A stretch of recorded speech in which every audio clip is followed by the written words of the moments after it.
Out of the street corners they scream. You knew it was coming. You've been waiting for this for months. Rumour hardened into fear and now they scream at you. The sirens, their hysterical wail tearing through the white noise of the city. And you run. You run to pick up those things that can never be replaced. A picture of them in the days when they still loved you. Your mother's wedding ring. And then you turn to your shelf of games. You only have room for 5. 5 games for Doomsday. 5 Games for Doomsday is a show in which board game personalities are thrust into a cabin in the woods to outrun an oncoming disaster, but can only take 5 of their games with them. But which will they choose?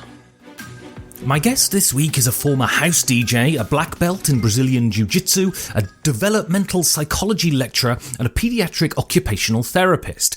If that wasn't enough, he also designs board games. He's designed Akrotiri, Belfort, and Rock Paper Wizard, among many others. And if that wasn't enough, he also involves himself in board game media with Meeple Syrup and Ludology. My guest this week is Sen-Foong Lim. Sen, welcome to the cabin. Are we in a cabin? Oh, that's awesome.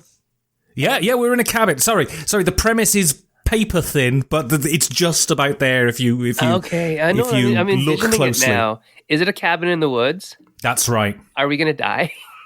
Well, that's the hope. The hope is that the games will take us through and keep us from murdering each other through insanity. Okay. Oh, well, there you go. That's good. Okay.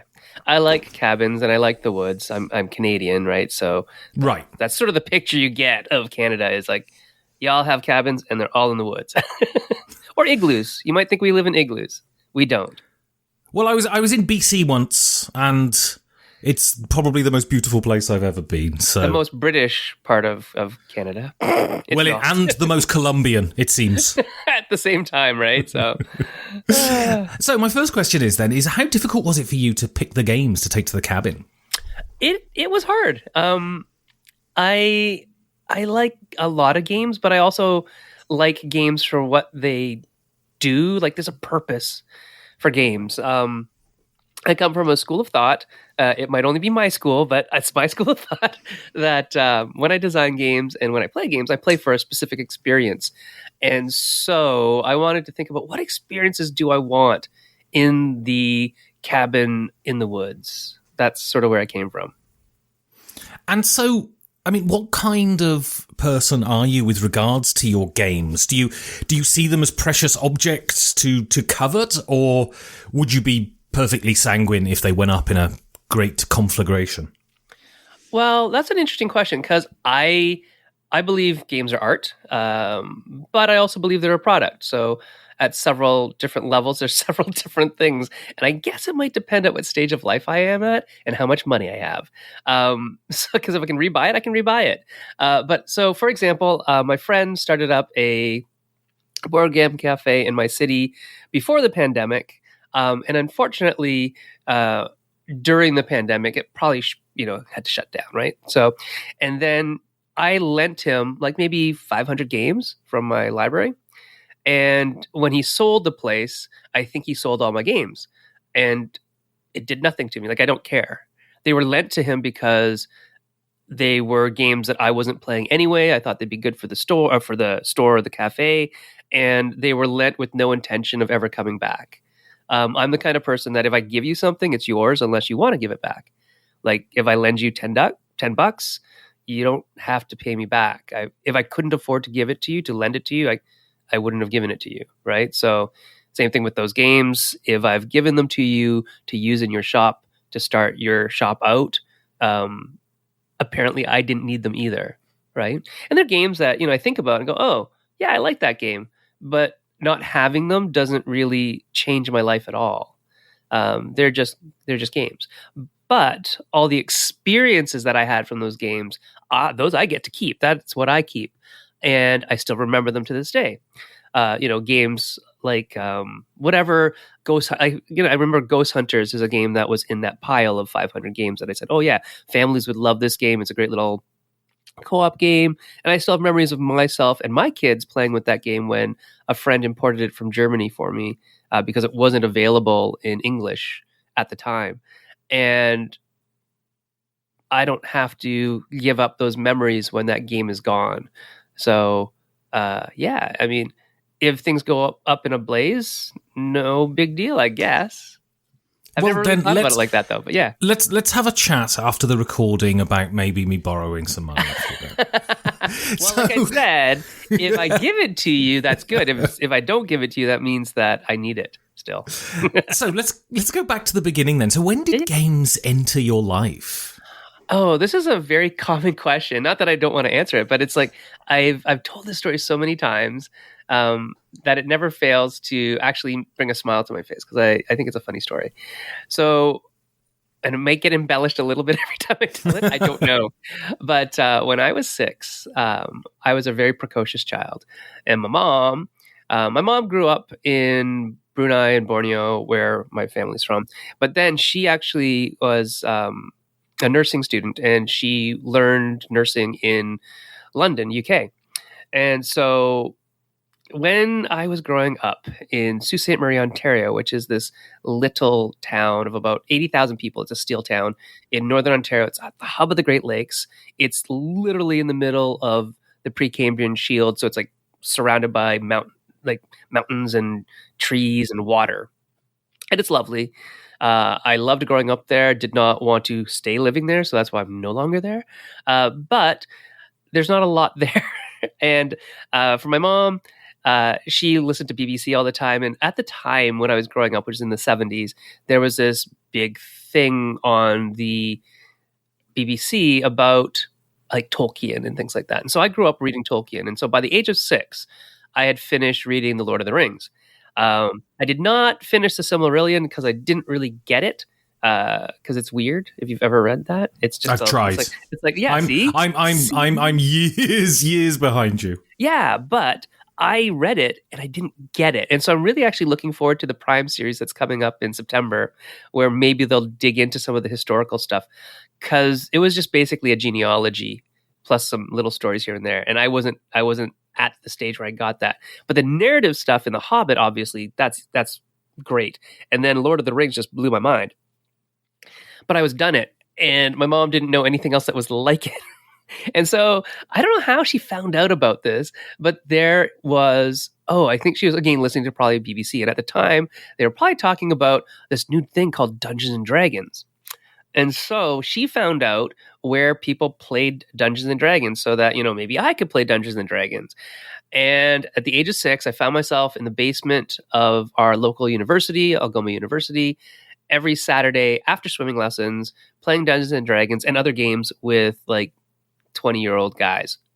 So that was me at age 6, age 7, age 8, age 9, and like for the next like 5-7 years of my life, playing Dungeons and Dragons and other games. Like we played so many other games like Car Wars and the big what was it, the something Creatures from Outer Space. It's a Tom Wham game. Champions, Marvel superheroes. So anything in like the late 70s, early 80s, I probably played, but only the American stuff because that was what we could access. So yeah, that's my history with starting games. And then game design became a thing that I always did in school, because anytime there would be a project, I would make a game out of it, right? Not like a roll and write game. I would make like, we're studying, the history of the Battle of whatever. I'll make a game where there's units and we roll dice and things like that. So I have lots of projects in my basement about games. And so you entered, when you sort of dragged yourself away from the basement of the university, you entered the medical profession. Yeah. What drew you to the medical profession? I like helping people. So,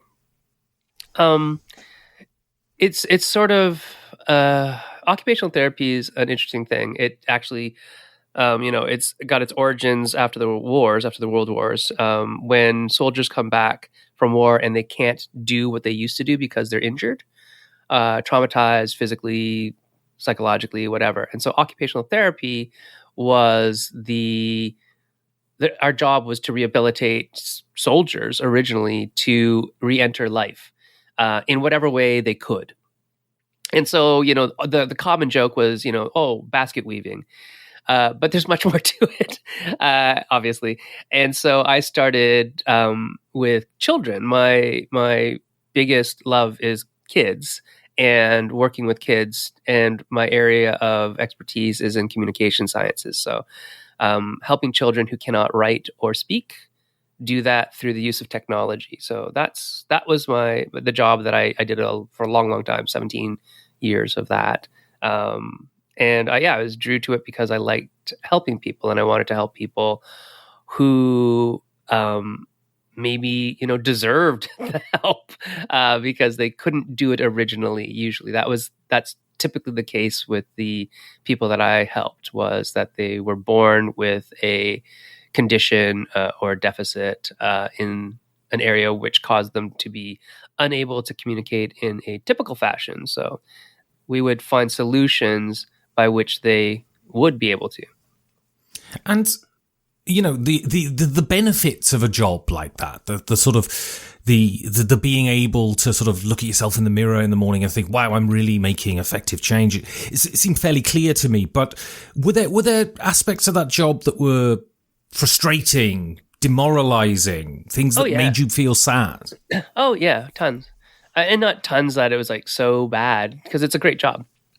And so a very worthy profession. So anybody wants to do that, interested in that, you come talk to me and we can chat. More than happy to chat about that.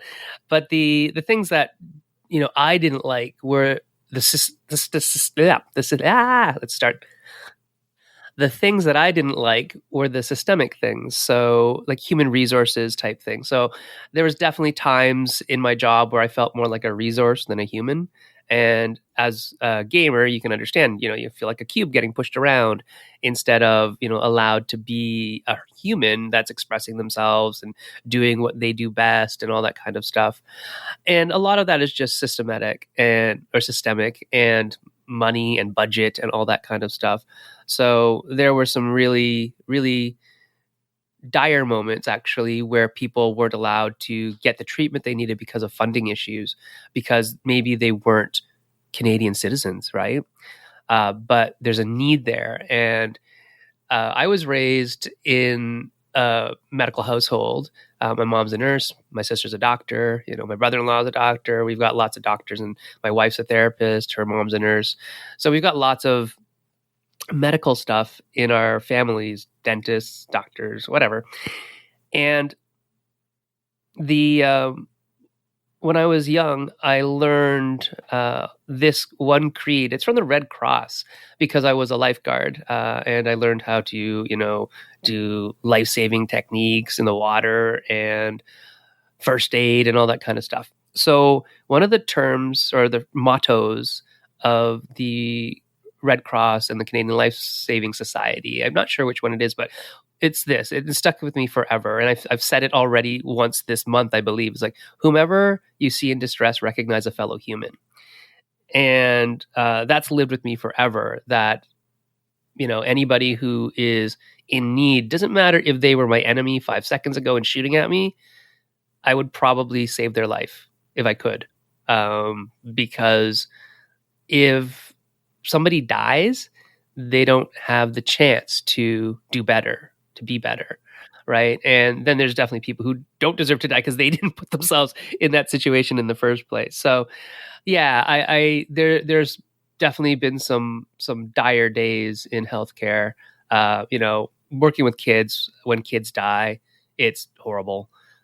Because of the types of therapy that I provided, I saw children some of them from the day they were born. Because you get a call to the neonatal unit, and it'd be like, okay, this child is most likely going to need our care for the rest of their life.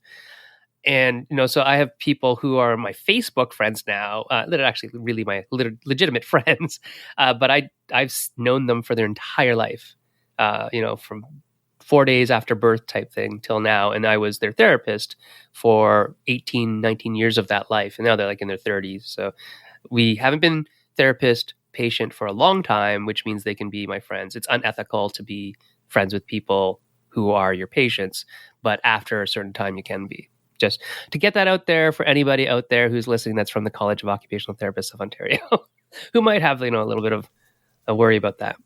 And so you're also, you put in your bio to me that you're a black belt in Brazilian Jiu-Jitsu. And I have heard this floating around in the ether a bit. As far as I know, it's something of a family martial art. And sort of, so what is Brazilian Jiu-Jitsu, and what level of commitment does it take to reach a black belt? So, I mean, Brazilian Jiu-Jitsu is just the ground fighting part of Japanese Jiu-Jitsu, really, if you want to think about that. So, Japanese Jiu-Jitsu, and this is not the history. So don't take this as the history of it, but this is how I think about it. So if you look back at Japanese martial arts in terms of Jiu-Jitsu started out as this secondary art for samurai when they get dehorsed and have lost their main weapon, whether it's a spear, a bow, the katana, whatever. And they only have perhaps their short sword or their dagger, and that's it. And so the original forms of jiu-jitsu were, had atemi, like strikes, throws, and then ground fighting. So once you got somebody down to the ground, what would you do to dispatch them? And if you can see how the arts that are common in Japan are still common in Japan, so things like karate and things like judo emphasize different aspects of that kind of whole warfare type of thing. And their origins aren't necessarily from there, but the idea is what I'm trying to talk about, the concept of what does Brazilian Jiu-Jitsu identify as and accentuate. So if karate emphasizes the stand-up strikes and kicks, and judo emphasizes currently the throws, there's part of judo called newaza, which is the ground fighting systems, but that isn't really emphasized today because of how the Olympic sport has evolved, where it's like throws to ippon, throws to like your first point, your a whole point wins the whole match, right? Whereas Brazilian Jiu-Jitsu focuses on mostly the ground fighting. You start standing and you are expected to learn takedowns and throws, but most people understand Brazilian Jiu-Jitsu from the ground fighting aspect, where, height and distance and length and weight is somewhat neutralized, but the art is like strangulation, limb joint locks, that kind of thing. So how do we stop a fight in a way where power isn't as important as leverage and position is? And so Brazilian Jiu-Jitsu is a difficult art to master, I guess. I'm not mastering it. It's like I'm kind of restarting my journey at black belt, right? That's what most black belts say, is like, okay, I'm a black belt, got to learn it all over again. But now I have, the veil lifted from my eyes that I used to have during my other 5 or 4 belts. And so, yeah, it does take a lot of time. It's usually this thing where by 10 years, you should be around a black belt.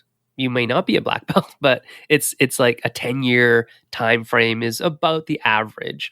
There are people who definitely do it shorter, and there are people who definitely do it in a longer amount of time, but 10 years is roughly the average for a black belt, which is very different from some other martial arts where black belts are quickly gained. But it's neither here nor there. I mean, that to me isn't a knock on other martial arts necessarily. It's just different systems for different arts, and you really can't compare them except in what that person knows at the end, right? So it's like comparing weights of games on BGG. It's like the only point of that is to tell me if I as an individual like that or not, versus, is this a better game than the other one? I don't know. Do you like heavy games that last 4 hours? If so, that's a game for you. So yeah, Brazilian Jiu-Jitsu emphasizes the technicality, a lot of technical stuff. It's sort of like a chess match on the ground for most of it. And a lot of people actually think about it as chess for the human body, because there's moves and counter moves for everything. And because you're not as dynamic in some ways because you're like on the ground a lot of the time. You can actually think. And if you've seen The Matrix, Keanu would say, "I know kung fu," but the idea of The Matrix being like when he was seeing things moving slowly and he's like bending out of the way, that's what it feels like to be a black belt a lot of times, especially when you're fighting against newer students like white belts, blue belts. You know what they're going to do. You see them moving in slow motion in some ways, and you take advantage of the mistakes that they make, which is very much like chess.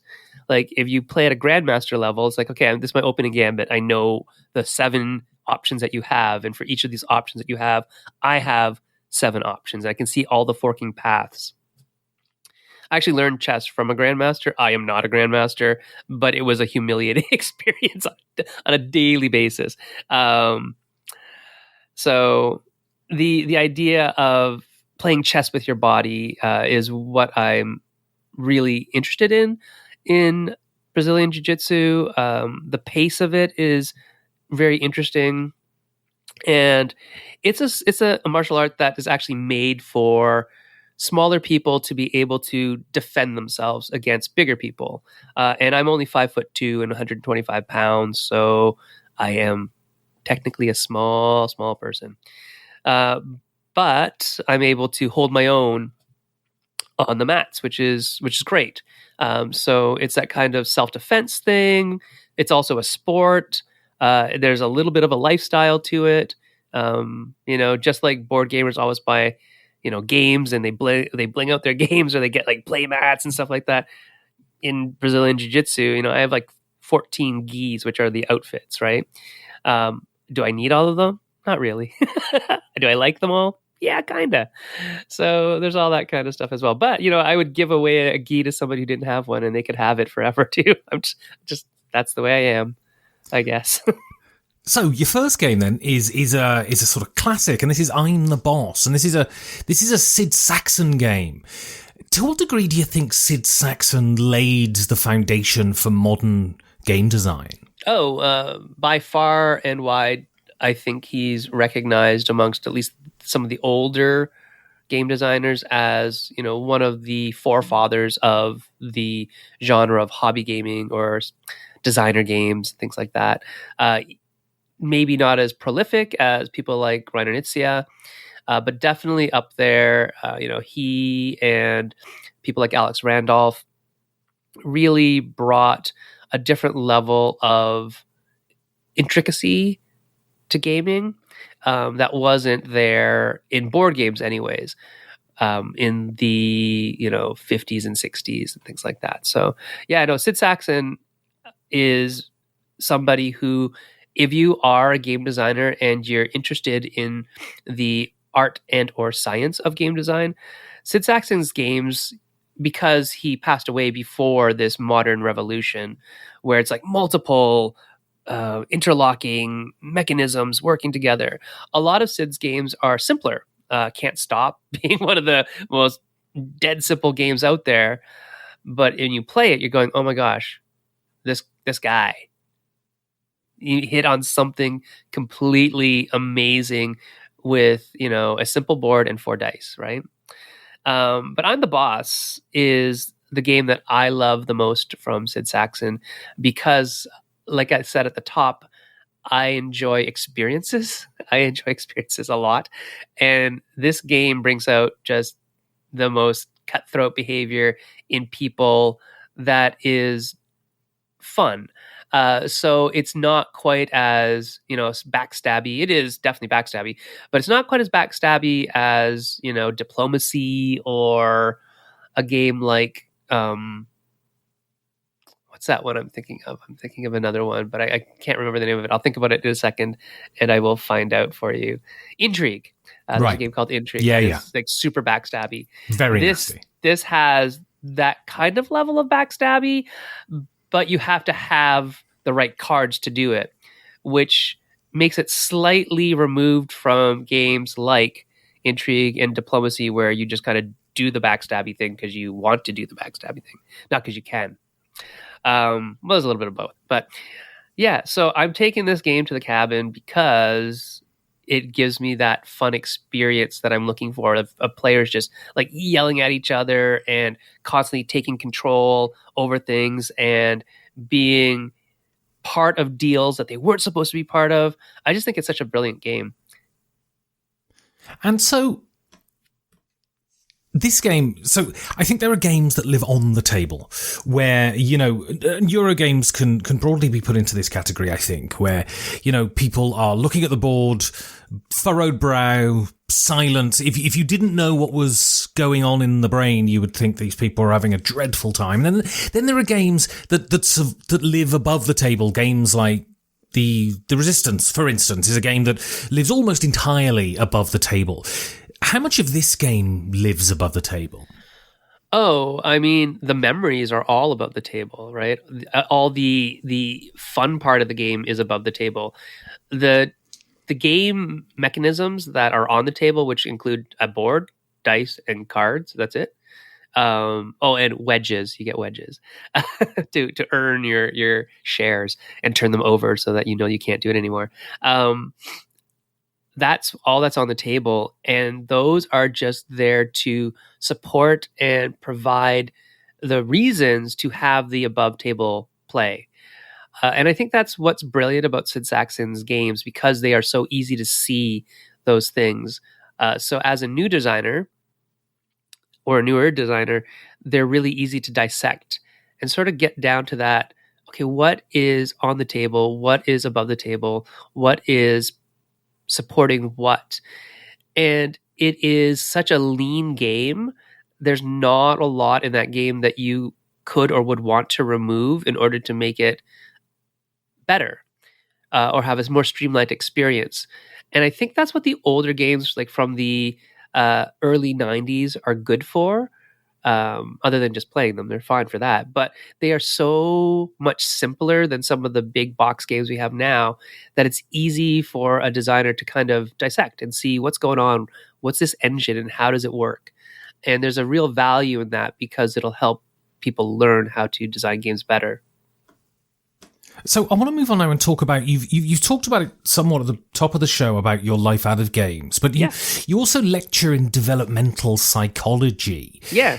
Do you enjoy being in the classroom in the lecture hall? Well, I haven't been there for 2 years. I mean, that is true. I'm suffering a similar fate myself. Yeah. No, I love it. So I left the clinical world to go back to academia because I thought that I could do more for more people by working to educate the people who spent more time with the people that I was supporting anyway, right? So the program that I teach in is the Developmental Service Worker Program. And in Canada, what that means is the people who graduate from my program are the day-to-day support personnel for people with developmental disabilities. So autism, cerebral palsy, Down syndrome, et cetera, et cetera. And they work either in the community, in group homes, at schools, as educational assistants, paraprofessionals is what they're called in the States. And those wonderful people spend 8-9 hours a day with the people that they support. And I ask this question to my students all the time because we're perceived as like experts, right? I'm a content expert in this area of psychology. And I ask my students, so how many hours in a year do you think that I get to spend with somebody who's on my caseload? The answer is not great. It's like, maybe 50 hours, maybe like 1 hour a week, right? And they do 50 hours in just over 1 week of being with that person. So who has more of an impact on that person? Me, who has umpteen degrees and letters behind my name, or somebody who spends time with them? And so my thought when I moved back to academia was I will have more impact helping people learn the things that I wish they knew when I was in clinic, that I wish that other support people knew. If I can teach it to them before they're out there, before their first job, that will make life better for not only the people who they support, but their families, their teachers, their other therapy professionals, that person themselves. So that's kind of how I see education, and why I value it so much, and why I like doing it so much, is because I think that I'm able to do better for the people who I care about, which is everybody, who has a developmental disability. And so what is developmental psychology? What sort of areas are you looking into within the subject? Yeah, so developmental psychology, what I teach in like 101 is kind of baseline, typical development, and then we have other courses that teach about abnormal development, atypical development, for what does it look like when something happens on a developmental pathway where there is a disability. So in 101, we're really just examining from birth till death what the various stages of life entail in terms of physical development, cognitive development. So how do we think at different ages? How do we grow? Our body changes at different ages, and then psychosocial, social, emotional development at the different ages. Of how do you perceive yourself? How do you make friends? What types of friends do you have? What does retirement look like? What does it look like going into death? So developmental psychology, when you think about it, and you think of the word psychology, you think about couches and somebody lying on it and somebody asking you about tell me about your mother. And that is not untrue. That did happen. Although psychodynamic therapists are not as en vogue as they were a bunch of years ago when Freud was doing it. Freudian stuff is very funny and interesting. The therapeutic value of it, not so sure about it. That's not my school of therapy. I'm a behavioral therapist. If I think about what therapy I use, it's mostly behavioral and social development. Anyway, social cognitive development. The idea behind developmental psychology is seeing how people grow, but also decline in certain areas of life. And why students in the program that I teach need to learn that is so they can understand what atypical development looks like. Because a lot of what we're trying to do is look at a person where they are and then see where they should be and then make changes to help them get to where they should be. Are they ever going to get there? Maybe not, but we can't not try, right, in a lot of ways. So that's why developmental psychology is very important for the profession that I'm teaching people to be certified in, right? So yeah, that's sort of why it's an important thing. And is there anything about sort of, because I know nothing about anything.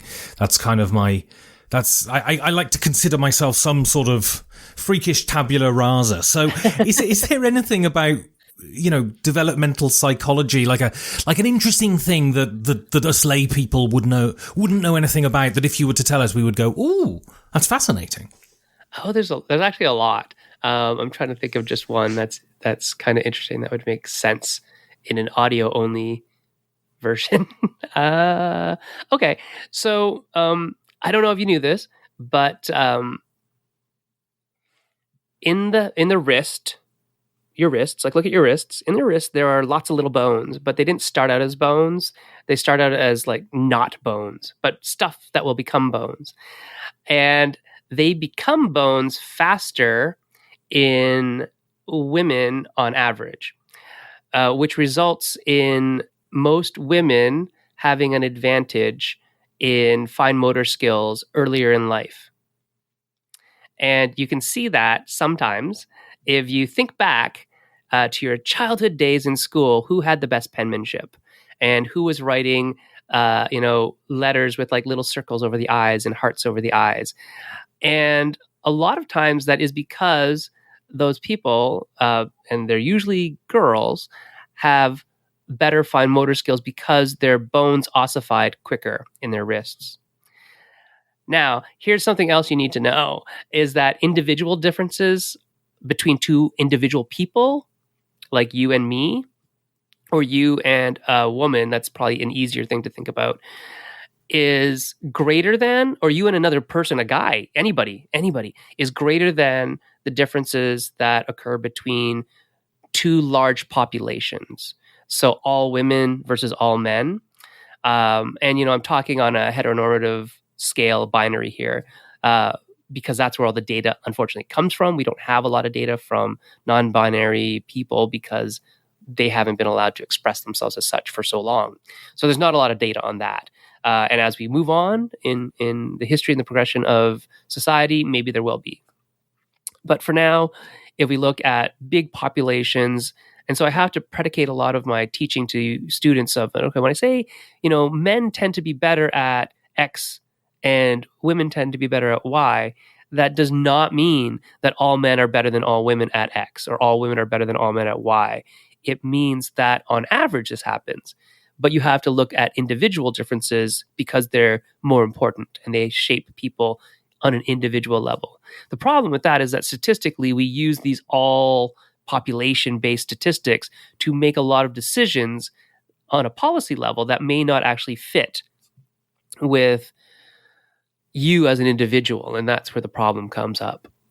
So, yeah, just a little bit of basic statistics and then a little bit of anatomy for you there. So developmental psychology looks at all those areas, which is why it's really big. So your next game then is another classic, and this is a classic that I think more people will be familiar with, and this is Magic. So what's your relationship with Magic? It is a bad relationship. Magic ate up a big portion of my life, but it also gave a big portion of it back. So my relationship to the games, I started playing just post-alpha. So I started in beta, probably like 1994 or whenever that happened. I don't know. And I loved it because how could you not? And Magic is the very first game that I actually dissected, like as a game. Oh, I understand this. Because it was so much living in my head rent-free that it's like, oh, I understand why something that's one colored mana and one uncolored mana does what it does. It's a 2/2 automatically. Oh, but if it has an ability, then it goes down to a 1/1. Oh, I see. Okay. So now I'm understanding the logic of how cards are built. And what I got into was making cards. I just started making a bunch of fake cards. And this was at the time when like Usenet was a thing, way before, the internet as we know it now. And so Usenet, like rec.cards.magic. Whatever.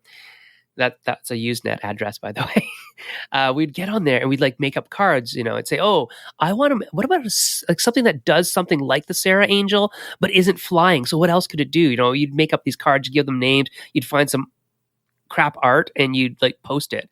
And we had made like whole sets of new cards online. So that's really how Magic inspired me. I pretty much have Magic to thank for a rekindled interest in making games at the level that I make them at, because it really made me do a deep dive into how are these things constructed.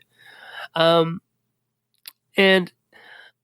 Magic, like I said, gave me back my life because at a certain point, so as I told you before, role-playing was my first love, and it really is one of my biggest loves in life. I started role-playing very early in life. I role-played all through life. And then when I got to university, I was like, oh, yeah, I can keep doing this. And I've almost failed out of first year because I was just doing other stuff, including role-playing. And so once I figured out that, oh, I actually need to put effort into things, which is something I did not learn as a child, by the way. I only learned it as an adult. So anybody out there listening who's a child, learn it now. It's important. You need to actually put effort into your education. Even if you think you don't, you should. You'll get more out of it. So I gave up role-playing. I was like, oh, I got to put this away. Because role-playing is something that lives in your head forever. Like, like I'm constantly thinking about, oh, I have a session on Monday. I guess I should write a new song for my bard instead of studying on this, the Saturday and Sunday. It's like, oh, I'm going to write a new song because my bard's going to sing it on my Monday session, right? Or whatever. And it just ate up too much of my time. And I decided instead, oh, I still need games in my life. So I'll play Magic and Warhammer. And as you can tell, that was not a good idea either, because those are lifestyle games, right? They're like, okay, not only do you have to buy the cards, now you got to make the decks, and you might want to trade for some of those cards. And as I told you, go online and join some Usenet groups and do some silly things like make fake cards, because that's what you do when you're a nerd like I am. And same thing with Warhammer. It's like, not only is it the figures and the playing, it's like, now I'm painting, now I'm making terrain, now I have a big rifle case. I carried my figures in a rifle case, like a case that you carry a gun in. And it was like the 90s, so nobody stopped me. But I was like on campus with a rifle case full of metal. There were no plastic pieces at that time, or very few plastic pieces at that time. So things were real expensive. Things were heavy. And when I got into my postgraduate stuff, it was like, oh, I really can't do this anymore. So I sold all my Warhammer stuff, couple $100 worth of figures, and then I sold all my Magic cards. And I had at the time I had 4 of every card in existence, because I was that type of player. Like, I was a suitcase player, right? I was like, oh, did you have a Black Lotus? I had many Black Lotus. I'm crying for you. I know, right? So my kids, who are 18 and 14 now, and they play Magic now, they're like, what do you mean you had a Black Lotus? I didn't have just one, my son. So did you have a Power 9? I had the Power 9 4 times. Oh my God. This might be the most tragic thing I've ever heard. Well, yeah. So I was so this was actually like, card sleeves weren't even a thing, right? When I started playing, like, nobody sleeved their cards. They didn't exist, right? So I sold all my cards to a collector in Italy. I boxed them all up. It was a ginormous box. And he sent me a money order for something like 12,000 US. If you think about now how much even one of those cards in the Power 9 is worth, you're like, sad, you got ripped off. But at the time, I got full value for everything. Like, it just wasn't as expensive as it is now, because 30 years later, because we're literally talking 30 years. Like, I played in the 90s, 25 years. Sorry, Magic hasn't been around that long. But I started in like right about after Alpha, and so yeah, I was that suitcase collector because at the time the rules were 4 of any card in your deck. So 4 of any card goes in my deck. And then I had enough Power 9s to make a bunch of, competition ready decks. And I mean, I'll tell you, you want to know the worst thing that happened? This will make you cringe even more than the fact that I sold things for the value that I sold them at.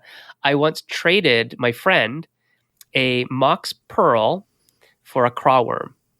I got the Crawworm. That's a little bit above my pay grade when it comes to Magic knowledge, but I assume that was a terrible trade. It's a horrible trade. A Crawworm is a common green, like a 4/6 or a 6/4, I can't remember. But at the time we had just started playing, and I said, "What do I need something that costs 0? I don't want that." The Mox Pearl is 1 white artifact, a 0 casting cost, right?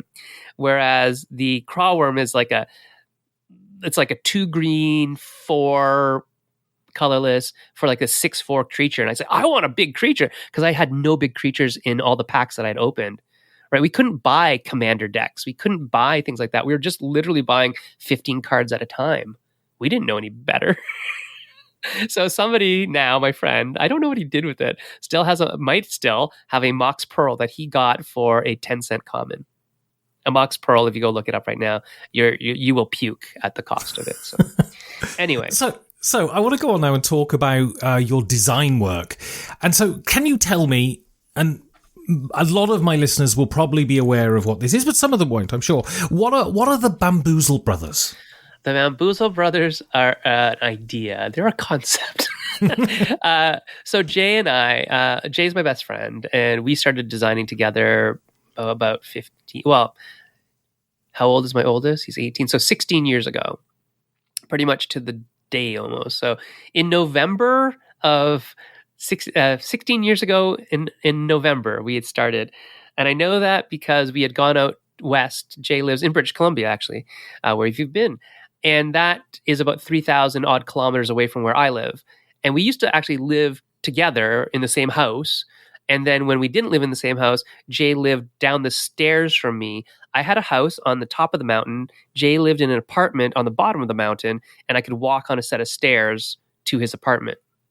And that's how close we've been ever since we started knowing each other. We met each other in university.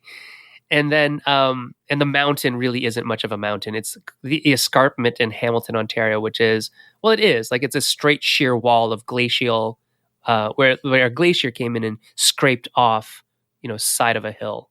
And so there's a very sheer, like straight up and down almost cliff. And then people live on the top of that and people live on the bottom of that. Anyway, so the Bamboozle Brothers started about 16 years ago, when Jay and I thought, we need something to like stick together and be together around, because we were so far from each other. There's like a time difference of 3 hours. And, if we didn't do something together, maybe we'd lose our friendship. And this, by the way, this is something that we study in developmental psychology, that in typical guy relationships, guys and guys, a lot of guys need something to do to focus their friendship around, which is good, but also very problematic as people get older, because a lot of guys focus their friendship around sports. And when they can't play those sports anymore, their friendships deteriorate. And when they have no friends, that's not a great thing later in life, because oftentimes, and you can think about this, like the older men that is the only real close friend that they have that they could share like thoughts and feelings with, their wife or their spouse. And that becomes very dangerous as well. And dangerous is a kind of a loaded word, but it can be. Anyway, it's another factor. But the Bamboozle Brothers was this name that we made because we thought at the time, we need to make a company and we need to have like a business card and we need a name. And how about Bamboozle Brothers? Because Jay is like 6'1", I think. And I am 5'2", as I said already. So we don't look at all the same. I am very, very Asian. He is very, very not Asian. So we thought that calling us brothers was hilarious because we're like that. And bamboozle was just this funny word that we thought was great, because it's like this kind of trickster thing and whatnot. We kind of thought of ourselves as like the twins. If you've ever seen the movie Twins with Danny DeVito and Arnold Schwarzenegger, we thought of ourselves as that, but in game design.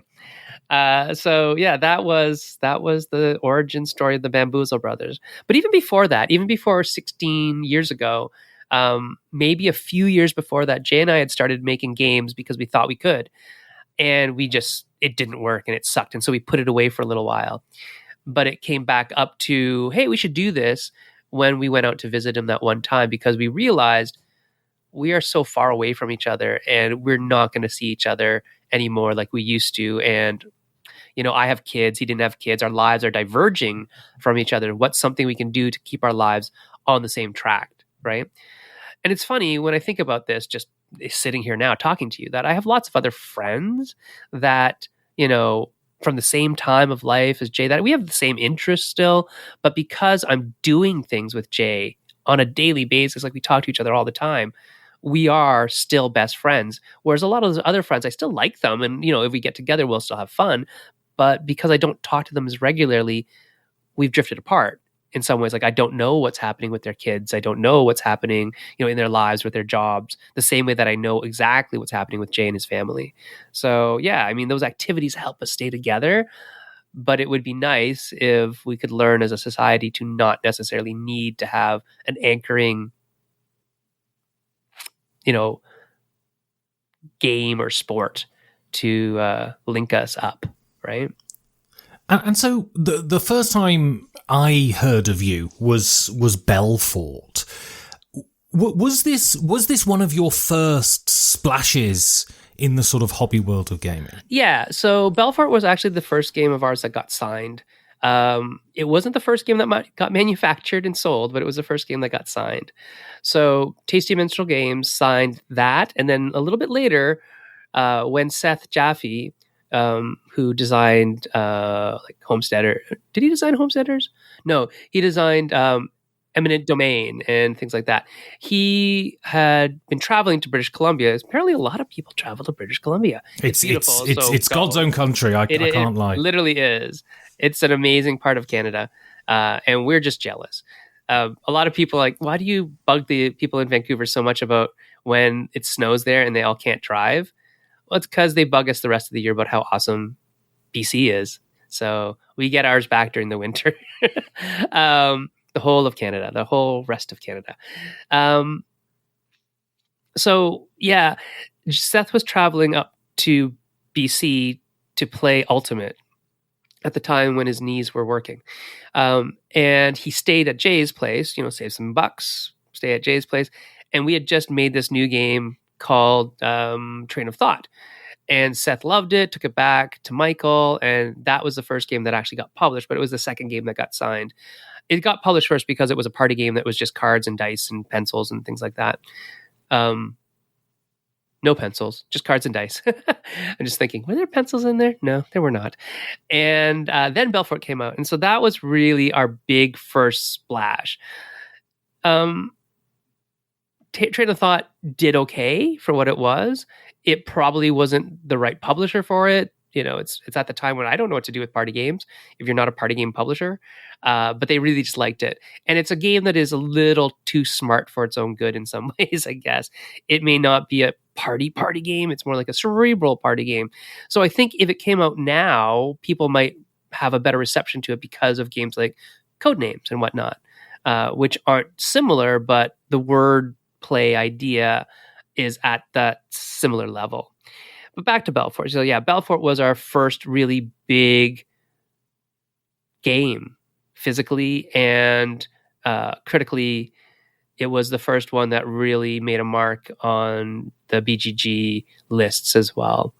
So it was a game that, at one time was quite high on the BGG list. Like if you think about the BGG ratings, those lists are representative of like, if you're in the top 1,000, that's like the top 1% of games that are on that list. So that's pretty good, right? Are you number one? No. Does that matter? Maybe, but not really.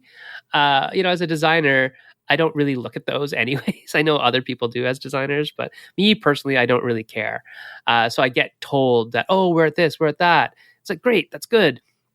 But I don't really think about it. I just rather think about success from people talking about it or people posting pictures about it. That to me is more of a metric that I care about versus the numerical success of it on some list. And so if you look at your list of games, it's quite breathtaking at how varied they are. Yeah, how do you have such a broad palette? What kind of ludological knowledge does that require? It requires a lifetime of playing games and then a lifetime of not liking the games that you play. I'm just kidding. But in some ways it is that a lot of design for a lot of designers comes out of, I could make a better game than that. Or, oh, I like that game, but I didn't like how they did that. And so you take a game, you twist it a little, and all of a sudden it's like, oh, now it speaks to me in a different way. Well, what if we did this with it? And by the time you do 3 or 4 different things with it, it is a totally different game.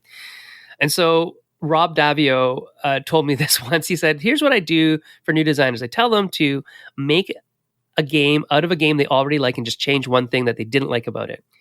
And after they've done that for about 6 months, they'll have, somewhat of a new game. And then I say, do that with another game. And then after 6 months of that, they have another sort of newish game. And then what I tell them, Rob says with a smile, as I'm narrating Rob's life, Rob told me, he tells them to take both of those semi-new games and mash them together and figure out how they can work together as a game. And then they'll have their own thing, right? And it's a really, really good way to frame that, because that's all that a lot of games are. We stand on the shoulders of giants is a phrase that we often talk about in game design, especially in a field where you can't copyright mechanisms, right? You just can't. Like, how do I copyright rolling a die? You don't. And so I think that's part of the idea of not liking something or thinking something can be better and making improvements and innovating and changing and making them suit you because maybe what suits you suits a lot of other people in the market. That's how a lot of that game design stuff works. But in terms of like the range of games and the sort of mission statement that we had about that, Jay and I came out of the gates wanting to make one of each type of game that existed. We said, oh, what's this? And oh, it's a I don't know, hidden movement game. Oh, let's make one of those. What's this game? Oh, I like this game. What is it? It's a deck building game. Oh, let's do one of those, right? So we would, whenever we played a game, we would say, oh, what do we like about it? What don't we like about it? Do we want to make a game like that? Yeah, sure, let's try that. And it just came out that we'd always have this very large breadth and depth of types of games that we made, all the way from party games to dexterity games like Junk Art, to big Euro type games like Belfort, to small pocket games like This Town Ain't Big Enough for the 2 to 4 of Us. I write role-playing games because that was my first love, with Junksha, Blood in the Banquet Hall, and Exquisite Crime and things like that. So yeah, we've done a lot of different types of games because it's purposeful. We love games. We don't love one type of game. We don't love one style of game. And this is nothing, this is not detracting from people like Uwe who make one type of game for a long time, because he didn't before that, but he's found his niche. He's like really good at that, and people love them. So why not make more of them? I don't think that's unsmart. I think that's quite smart. And different designers can have different brands to their style, and our brand is definitely versatility. We have a motto, which is MVP, and the V actually stands for versatility, where we want to be versatile. And it's actually paid dividends in a lot of ways for both Jay and I. So Jay works outside of making board games in corporate gaming. So he's made like many escape rooms for corporations to train corporations on things. Jay used to be anyways, he doesn't do this anymore, but he used to be like one of the key trainers at Best Buy, which is, a big electronics firm, company, sales store. That's it. That's the word, store, where they sell things. And so he would make games basically to teach people how to sell things. And like we're talking like whole LARP level type games where like, okay, now you're slaying a monster. How you slay this monster is by telling me, as many characteristics of that Sony television as possible, that kind of thing. And so, we've had such luck with having this broad palette of design skill, all the way from Coded Chronicles series, where because I'm good at writing, and because Jay and I are huge nerds for pop culture, and because we do puzzle games, which are very different than board games, that's why the op asked us. They're like, we know you like all these things. We know you're good at these varying skills. What can you show us that's different in the world of escape rooms in a box, right? And we come up with a pitch, and we go, oh, that's exactly this is what I'm missing from Exit or Unlock. This is what I'd like to see. And that became, the Scooby-Doo Coded Chronicles, which is now, there's 3 or 4. So there's Scooby-Doo, there's 3. The Scooby-Doo, there's The Shining, and there's Goonies, and there'll be more coming out in that line because it's caught the imagination of people who like those nostalgic hits of characters from their childhood and movies that they've seen and things like that. And puzzles, right? And the fact that the game lasts a little longer than an Exit, it's not timed, so there's not that stress, and that a family can be involved around the table because there's characterization and there's books to read and things like that. So yeah, that's sort of the broad palette leads us down these paths where somebody like, the op would probably have never asked Uwe Rosenberger to make those games. And as a developer, so I don't just work as a designer, I often take other people's games and make them better for the publishers. As a professional developer, that breadth and depth of knowledge of different types of gaming systems and whatnot, obviously it's very important there so that I can understand how different games are. And I don't just oh, that's horrible. Let's make it in the way I like to make games. It's, I understand what you're doing here because I understand lots of different game styles. I can work with that. So your next game then is something that couldn't be really, I guess, more different from Magic, and this is Liar's Dice. Is this the best bluffing game? Uh, I don't know if it's the best bluffing game, but it's the one I like because I like dice. Also, I like the sound that it makes, like the kinesthetic and the auditory factors that are in there. I like the fact that, within 5 seconds, I've got this person who didn't know how to play it lying their face off to me. I just love how behavior changes in a game where you're incentivized to lie. And I think it's such a simple but cool mechanism that it's so easy to teach. It's so easy to, like, I can make a copy right now. I have like 6 dice on my table and a cup. I could probably make a copy. That's the other thing about it. Like, you can play it really easily with lots of people. The only thing you need is like the board to tell you the betting levels or the bidding levels. And once people get the whole idea about the math facts that work in this game and the percentages and the odds, it's a beautiful game. And it's one of the only games where I actually like elimination. I don't particularly love elimination in games, but this one is fun because you get to watch like what happens, and it's so fast that you're like, you wonder what people will do at the showdown, because usually it's a showdown at the end between two people who have like very few dice, and what are they going to do? And watching people come from, they only have 1 die left, and then the other person has like 3 dice, and you're like, how is that person going to win? And they do at the end.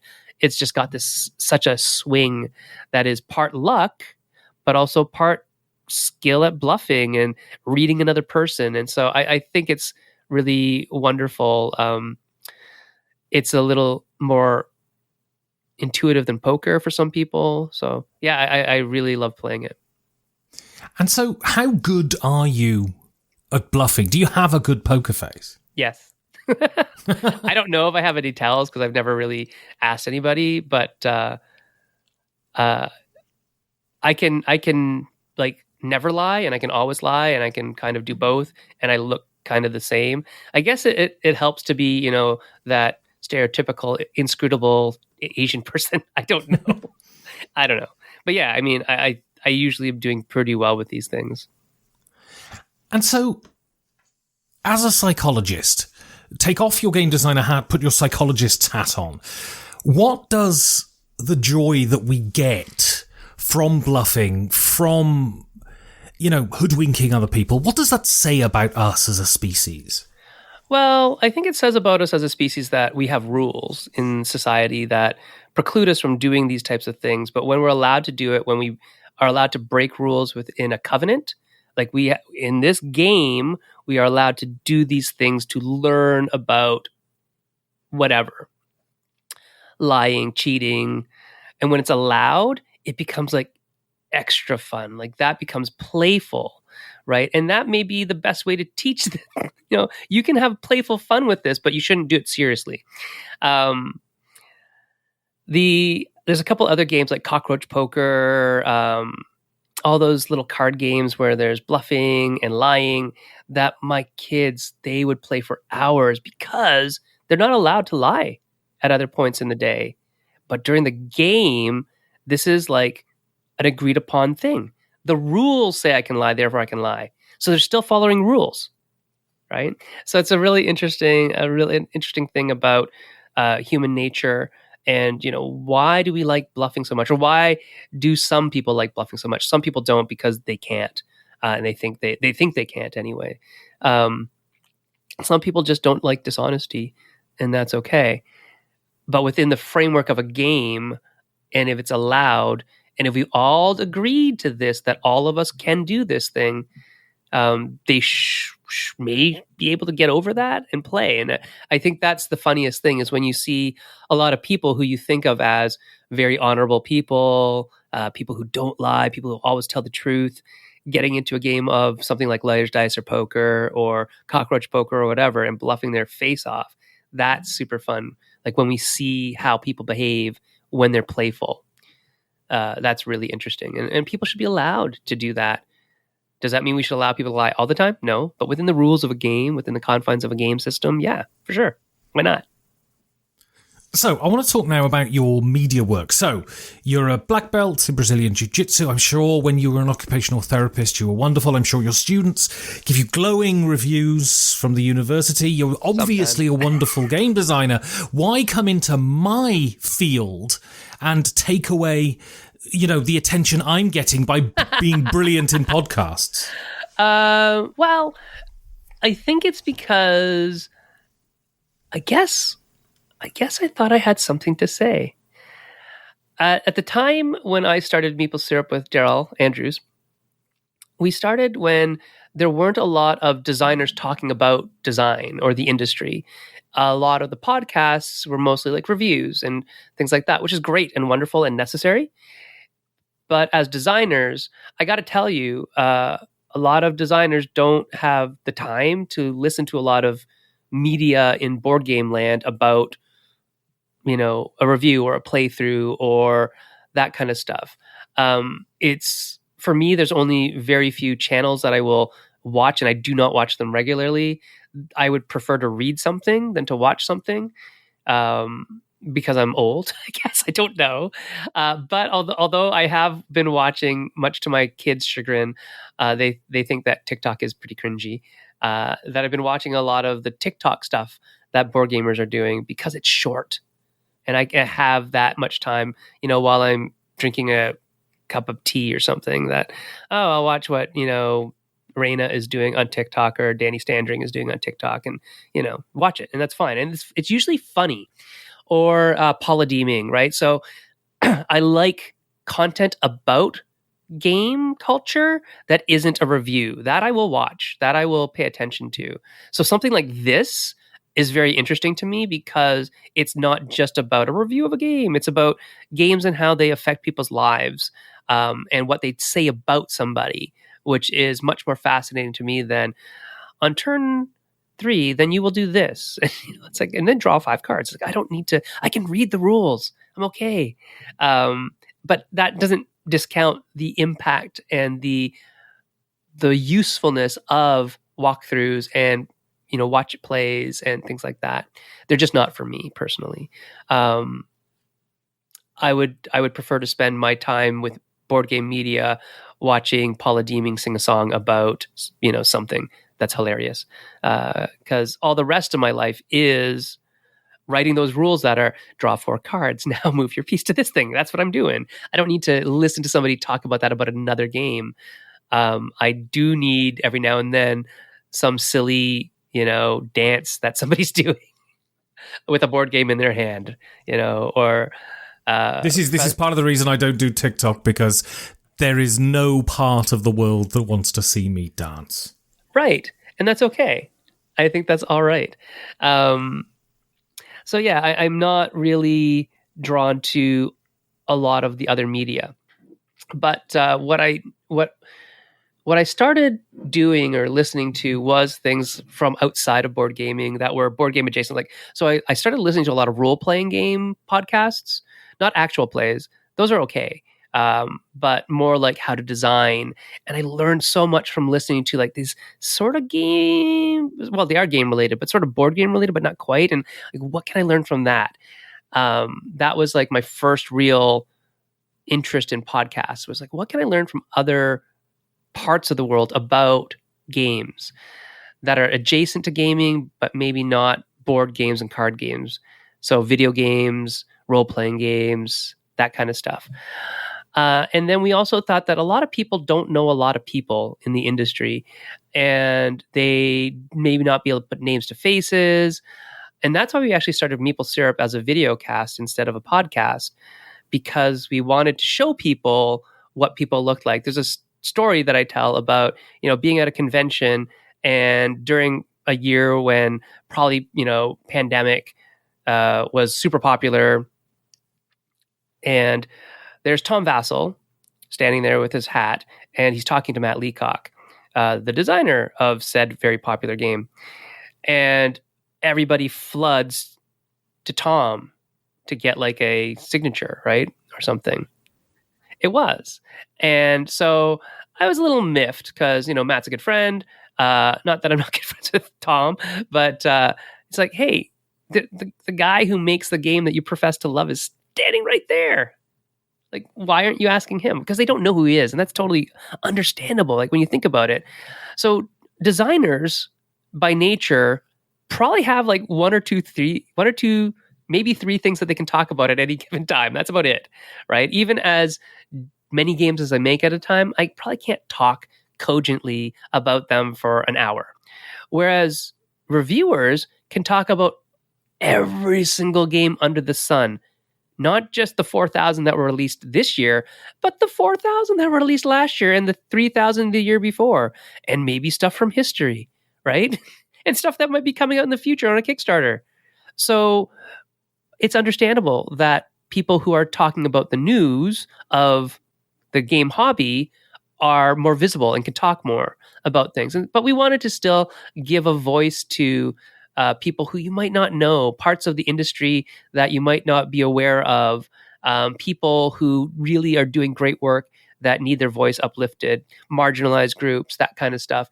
And so Maple Syrup didn't necessarily start that way, but it is that way now, where we have a very strict mandate of lifting up voices of marginalized people, talking about things that aren't necessarily talked about in the industry. So even this, in the first part of the season for 2022, like we're talking about, marketing to marginalized communities. So we have a game store that is run by Indigenous people in Canada, talking about marketing games to their own community, which isn't traditionally into hobby gaming, right? We have Dr. Lisa Walken and her husband, Peter. Peter's a graphic designer in board games, but Lisa is a PhD in, I think, organizational behavior. And so she has been doing a lot of work in self-help and self-improvement through gamified card decks. That's their product. And we're going to talk about that. We have T. Kyra is coming on to talk about her new venture. She left Haba to start this new venture that is LGBTQ friendly games. And we have, who else is coming on? Scott Nicholson. Dr. Scott Nicholson is coming on to talk about the cultural, or maybe the need to deculturalize puzzles in escape rooms, and things like that. So we have a lot of wide and varied topics that are by a lot of wide and varied people in the industry, and we're allowing people to have their face on camera, and it's live. So people are asking questions live to them. So it's a little bit different than a podcast. And we decided on that format mostly because I am freaking lazy. I will never go back and edit that. I will never go back and, chop things up and put a new keyframe in or whatever. It's just live and it's raw, and that's what it is, and that's what you're getting. Could it be better? Yes. Of course. Do I have the time? Heck no. Heck no, I do not. And so that's kind of how I am. It's raw. If you like it, great. If you don't like it, also great. You can go watch something that may be a little more polished. But we found, that over the years that we've done it, we've got a good, solid crew of people who are interested in the guests that we bring on. And so that has been good. We've done this for many, many years. We don't necessarily do it to make it get bigger. We're just doing it because we want to talk to these people. I want to learn from them. And I figured if I'm learning from this person who's telling me about, how to build a role-playing game for social emotional learning, somebody else out there might want to learn that too.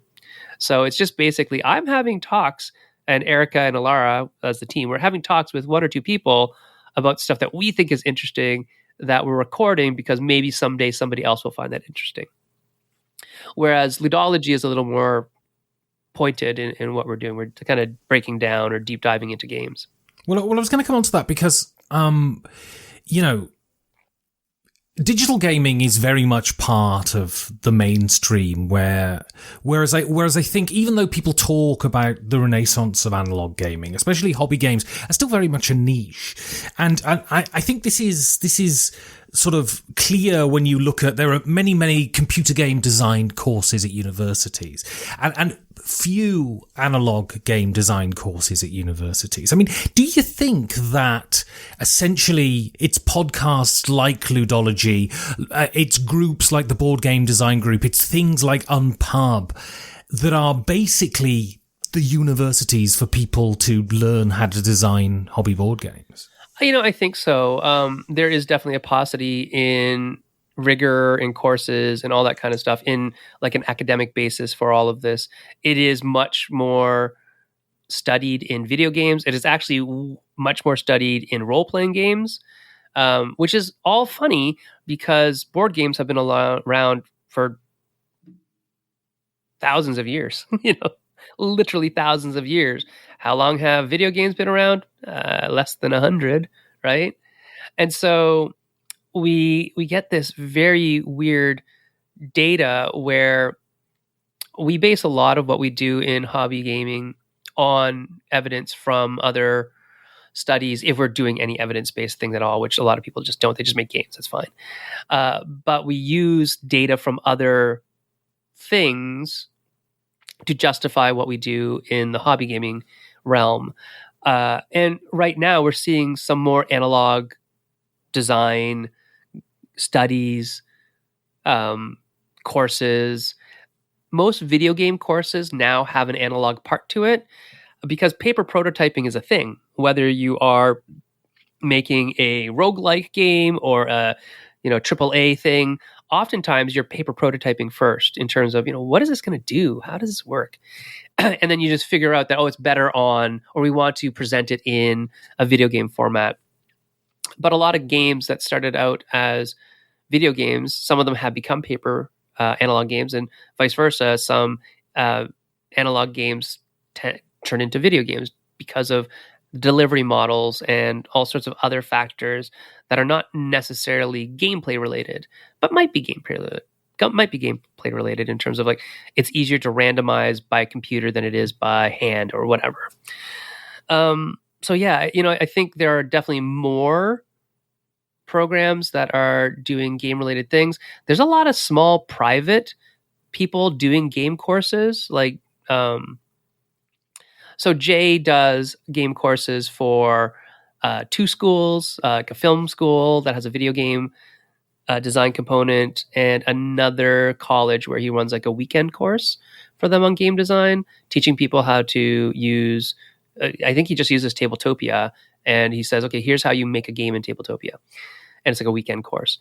And then other friends have like university courses where that's what it is. Scott Nicholson, his whole program is game design, but it has analog and digital game design in it, on game designs and how it's a Bachelor of Fine Arts, I believe. Yeah, it's a BFFA. That you can learn how to change the world through gaming. That's his whole motto for that lab.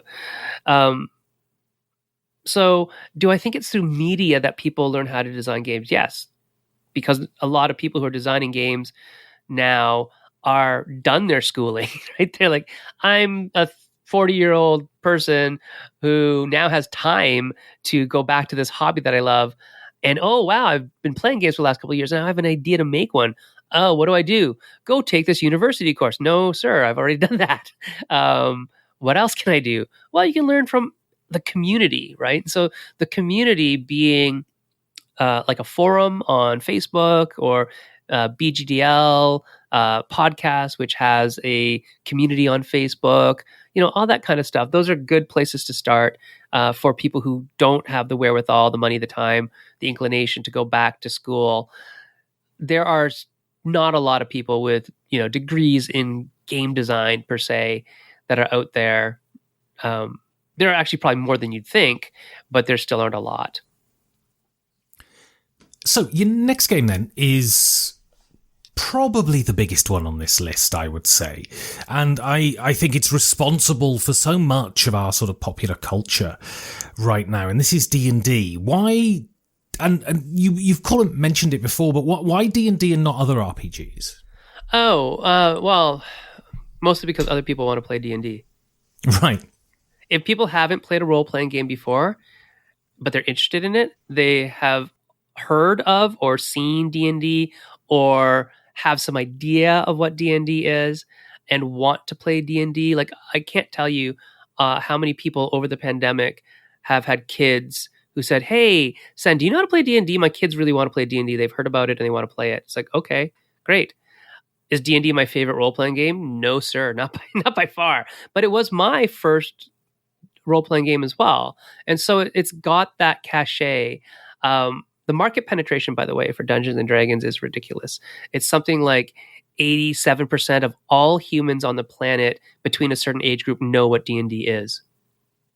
Like it's as much as, McDonald's or Nike or, those types of brands. The brand recognition is phenomenal. So Rock Paper Wizards is a game that is set in D&D, and we've never stopped printing it ever. It may get printed in perpetuity because D&D is such a big brand that people just buy it because it has it on it, right? It's it sounds like a game we can play while we're waiting for our friends to get to the session, right? So it's very interesting that way. D&D actually over the break, over this COVID thing. So that is a very optimistic way to term it. Yeah, in 2020, if I have my numbers correct, don't quote me on this, but this is what I've heard in the grapevine, that WotC posted their biggest earnings in 2020 ever on Dungeons and Dragons. Like, we're talking in like the multi-year history of Dungeons and Dragons, that the pandemic year was the biggest year. And the reason why is because it's a game you can play over Zoom, right? Or whatever, Microsoft Teams or Google Meet or whatever you do. I mean, in my view, it's awful over Zoom, but nevertheless, you definitely can play it over right? Zoom. And you can do it over, there's Roll20, there's all sorts of virtual tabletops, Tabletop Simulator even has stuff where you can do 3D.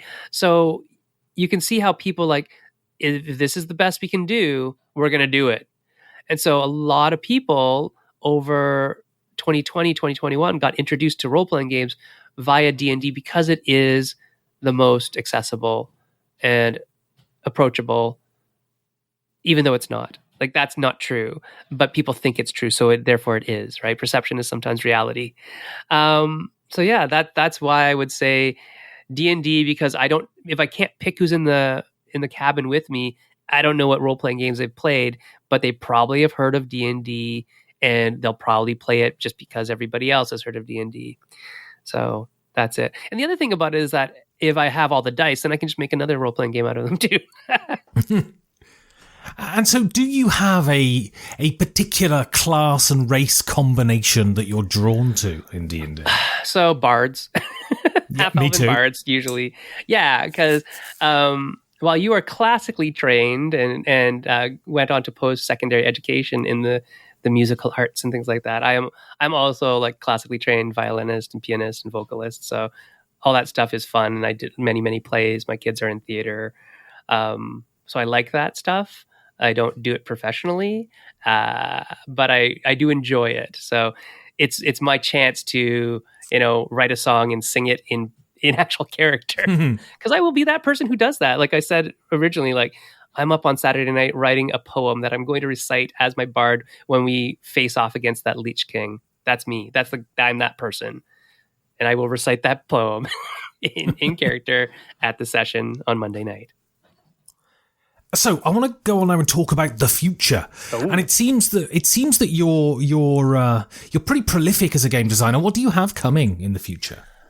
So every time people ask me that, I just have to stop and think, what am I legally allowed to talk about? So one of the things that happens when you are prolific and people know the things that you like is they will give you projects about those things.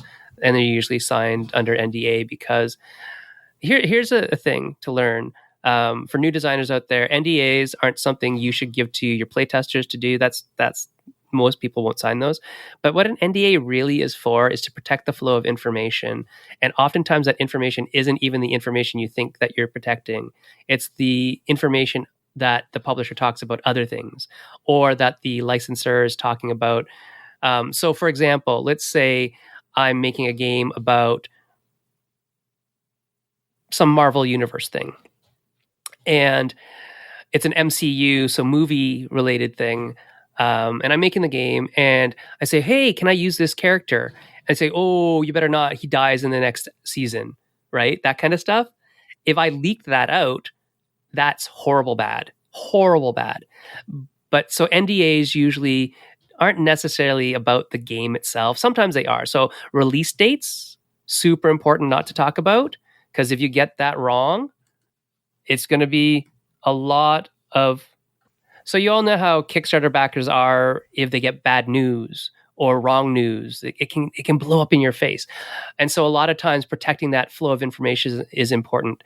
The other thing that NDAs allow people to do is talk freely within like a cone of silence, with the understanding that none of the stuff that we talk about goes outside of that. So, if I'm working with a publisher, they might be talking about the release dates of a game that I'm not even working on, but now I know that. And should I talk about it? No. But if I don't have an NDA, I might, right? But the understanding of the NDA is just sort of this sort of, agreement that what happens in Las Vegas stays in Las Vegas. Right? Bringing us all the way back to Las Vegas. Though I assume the office of a board game design company is less scandalous and exciting than a Vegas nightclub. Oh, you never know. Anyway, so back to the question of what's coming from me in the future. So things that I can talk about, Banana Chan and I do have some stuff coming out in role-playing that will be possibly kickstarted later this year, or whatever platform the publisher is going to use. There's a game called One Night Only that we made. It's about a band. You are playing as a garage band that formed in high school and then coming back for your 20-year reunion or something like that, and talking about that relationship and those events. So that's pretty fun. In games, we are, we're finishing up Kingdom Rush 2 Elemental Uprising, so that should be going to manufacturing soon. Obviously, with the pandemic, things are taking much longer than we thought they would. It's actually even just really hard to get together to playtest, right? So, and some games you can't make a mod for. Like, there's no way you can make a modular virtual tabletop version of that particular game. It's just a little too much to play with all the polyominoes to make that work. What else do I have coming up? You may want to keep your ear to the ground for some more mind management stuff. Jay and I are talking right now about what to do with Matt Kint. If you like comic books, what else is there? There will be hopefully more news about Coded Chronicles stuff coming out. So I can tell you the product lines. I can't tell you the IP yet. What else?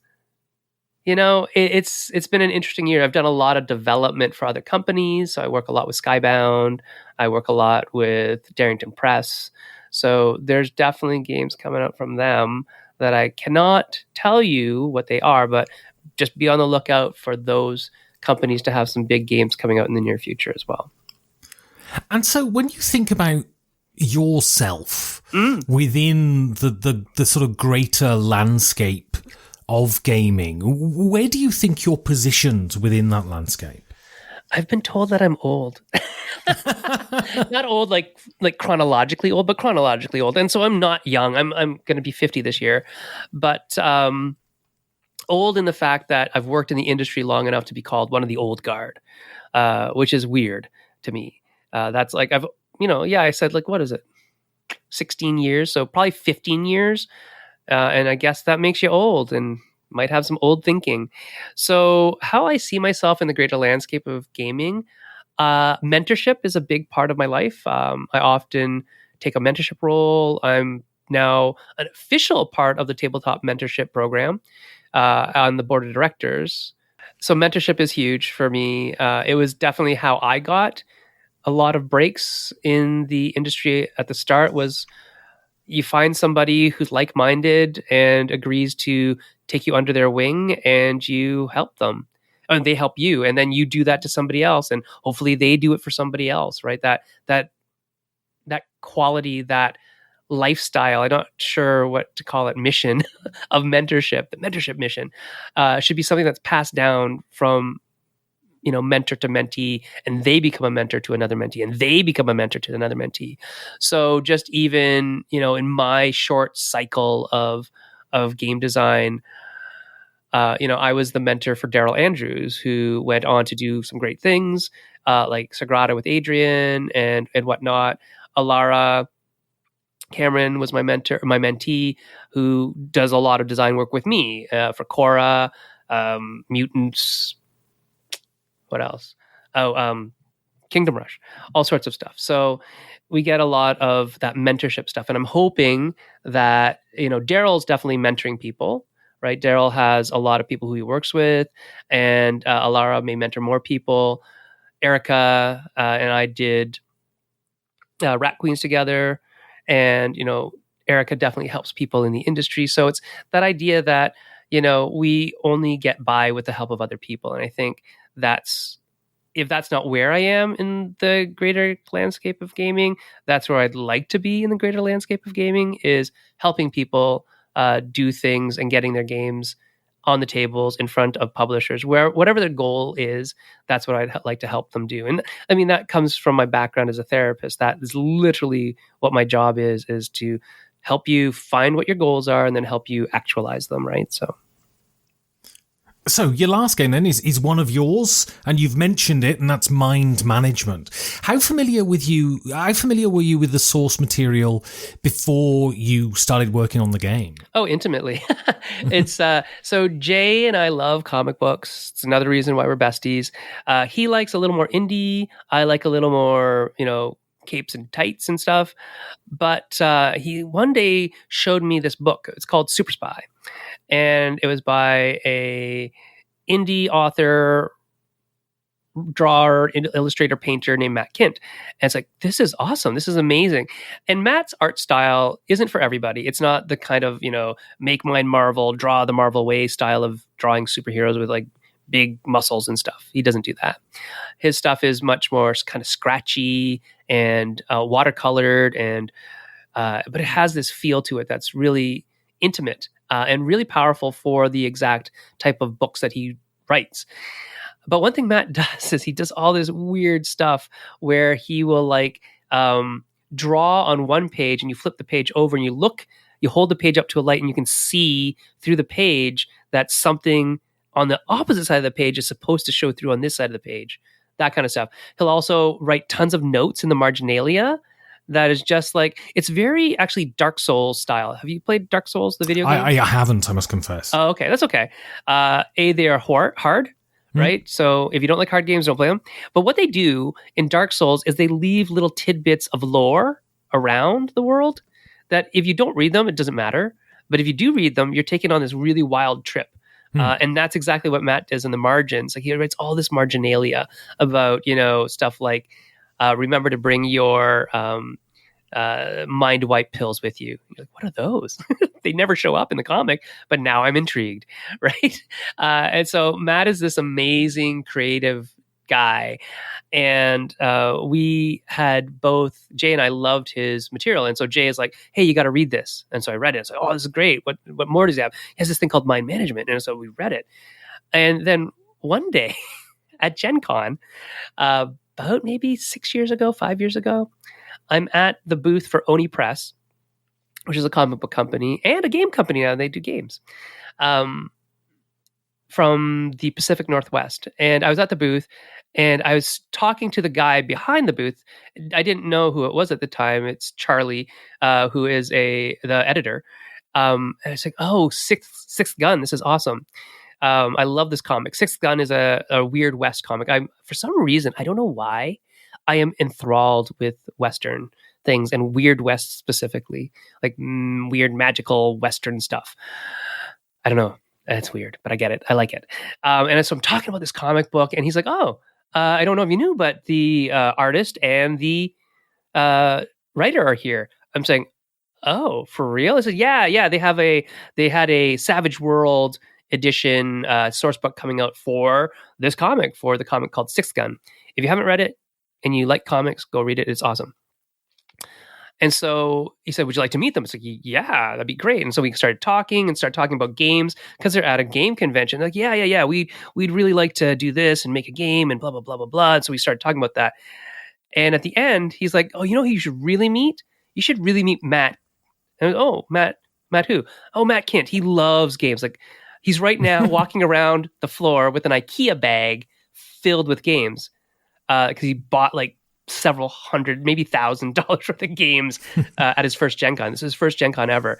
And I'm saying, Matt Kint? Right. Because so I knew Cullen, who is the author of Six Gun, and Brian Hurt, who is the artist of Six Gun. I knew them not personally, but I just knew of them from that book. And I was like, oh, I'm meeting them now. But, oh, Matt Kint. Oh, yes. Because he's Jay's favorite writer. And I said, that would be awesome. And so we set up a meeting, and I'm like immediately like texting Jay, you got to get over here now. Right. And we found out that Matt loved one of our games, and we're like, well, we love your comics. I love your game. Let's work together. And so, that's how that relationship started. And 6 years later, we're, still working on stuff together. So Matt and Jay and I have other projects that we're working on that are cool. Matt's helping me with writing graphic novels, which is like, you can't buy a better, mentor than a professional comic book writer when you're trying to write a comic book. And, we're getting a lot of stuff done together to help Matt expand his world because it's all in his head and he needs to get it out. And it's so cool. And we want to help him do that. So you need to help me here. Yeah. Because I have this issue with hidden movement games. Sure. And my issue is that every time I've played them, it always seems to me that the person who is hiding is the one that is in possession of the information, is having all the fun, while the hapless idiots who are searching for them just basically make random guesses for 2 hours, and if they find someone, it's lucky. Firstly, why is that wrong? And secondly, why should I play mind management, and would it convert me to that genre? I would hope it would convert you at least to mind management. So we've heard this from a lot of people that, mind management is like Fear of Dracula in a third of the time. I mean, first of all, that's a massive bonus. Right. And so we've made the system sort of start a little later, like start, in media res, almost like they've already got some of the things, some of the path is already laid out, and now you start on the trail. So there's evidence to find, right? Because if you don't find anything, you're like you said, you're like lost. You're like lost little lambs. Like, what do? I don't know. Maybe you make another stupid guess, or you feel that way. But the thing about mind management and the way that we've provided tools to mark on the board, how things, what your thought pattern is, and the discussion amongst people at the table.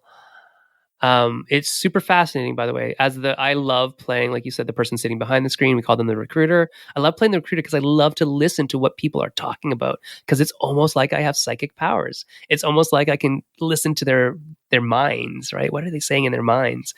So I find that fascinating. But on the point of the other side, because we give so many tools for players to track information, bad guesses, quote unquote, bad guesses are still really useful because you eliminate where the person hasn't gone yet. And we give you all the tools to track that information. We tell you, how do you track that information? Because if you don't, you will feel like you're just throwing a dart at nothing all the time.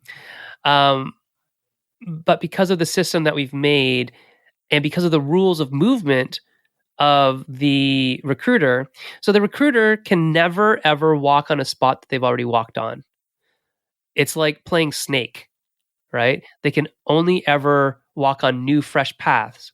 Now, there are ways that they can break some rules with their mind slip powers, but they only have that ability once, and they have to tell you that they used it.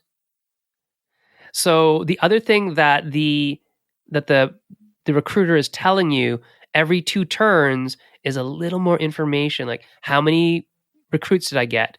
Did I use my mind slip token? Right? So there's the slow drip of information so that your guesses as a rogue agent on the other side of the screen feel more and more honed in as you play the game more. Not more in terms of a second time or a third time, but more within the same game. And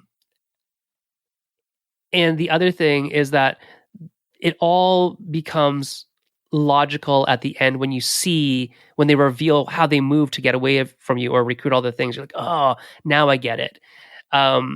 There's a whole bunch of things to do in the game, but we also start off the game with a very, very simple, basic, stripped down training mission.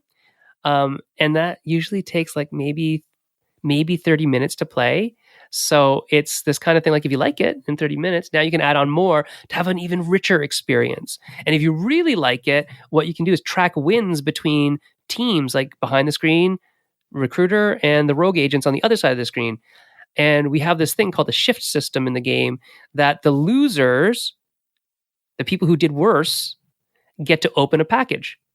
And that package contains stuff that makes them better, usually, we hope. Right? And so it's self-balancing in that way after play. It's like, okay, I've played twice. We've lost as the, rogue agents twice, but now we have all these extra bits that we can use that hopefully makes it easier for us to catch this guy or ask better questions or ask questions that have more reveal to it. So I don't know if hidden movement games are games for you. I love them because it feels like that bluff. It feels like hide and seek.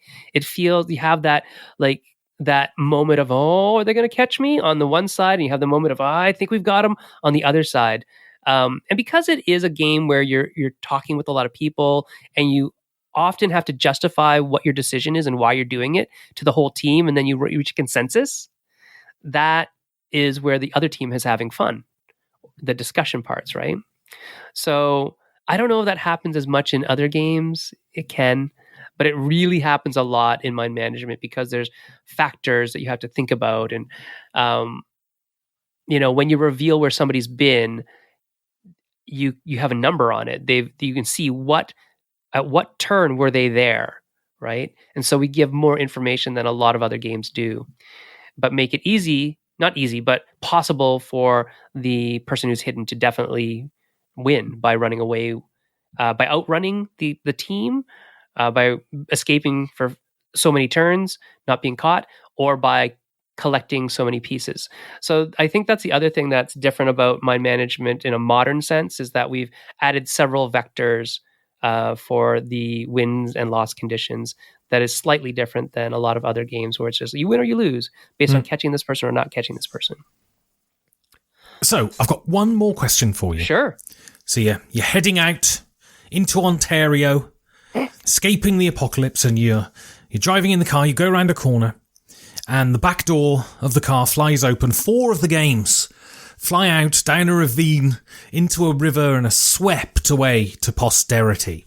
Which game do you hope is sitting on the back seat of the car?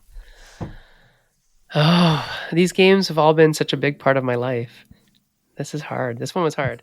Part of me wants to say, I probably will say Dungeons and Dragons in the end. But part of me wants to say mind management, obviously, because it's, something I did. But that's a little bit, self-aggrandizing, I guess. That's perfectly fine. Yeah, but, it's the apocalypse. There's no one here to see you. Yeah. I think Liar's Dice is a little too, one hit. It's one note. Same with I'm the Boss. It's another note. So Magic and D&D are 2 formative games in my life. Like I have memories of both of those games. Just, I can play them in my head, exactly what happened in certain games. So it's either Magic, and my version of Magic would be like a cube that we draft from, right? Of like a bunch of curated cards to draft from, or D&D, which would be like all the source books and the dice.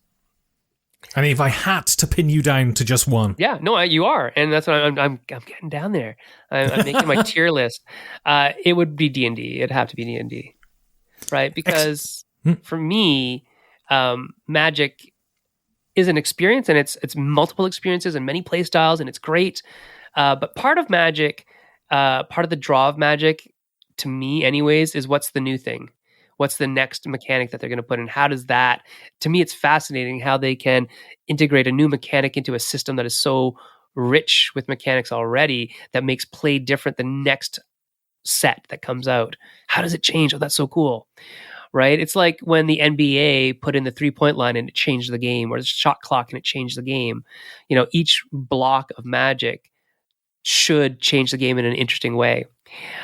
And so if it relies on that and I don't get any more of them, am I going to be happy with just that block of Magic? Maybe I will. But D&D, because it's a role-playing game, I can do whatever I want with it. Even make a whole other game out of it. And it'll still be quintessentially role-playing. And like I said at the beginning, this all happened because of stories, because of Tolkien, because my mom didn't know what to do with me, so she shoved me in a basement with old sweaty dudes. Because I like telling stories, and because I like songs and music, and because I believe in the power of stories as a therapeutic tool. Just in that note, so as a therapist, I believe this is what I'm doing. I believe that I'm helping people pick up the pen that they dropped. That's it. That's all I'm doing. But they are telling their story. I don't tell stories for people when I'm a therapist.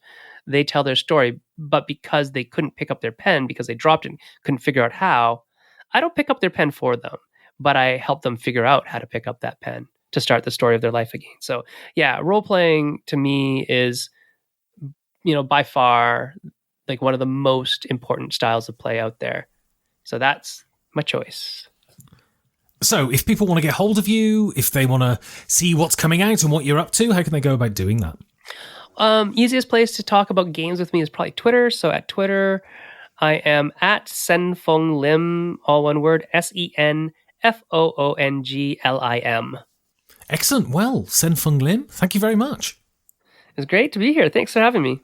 You can support the show in many ways. You can tell your friends, you can talk about it on social media, you can talk about it in your own blog, podcast or video, or you can support it directly by going to patreon.com/5G4D for a rolling donation, or for a one-off donation, hitting the PayPal link at the bottom of the website, 5gamesfordoomsday.com. It's these donations that keep the show going.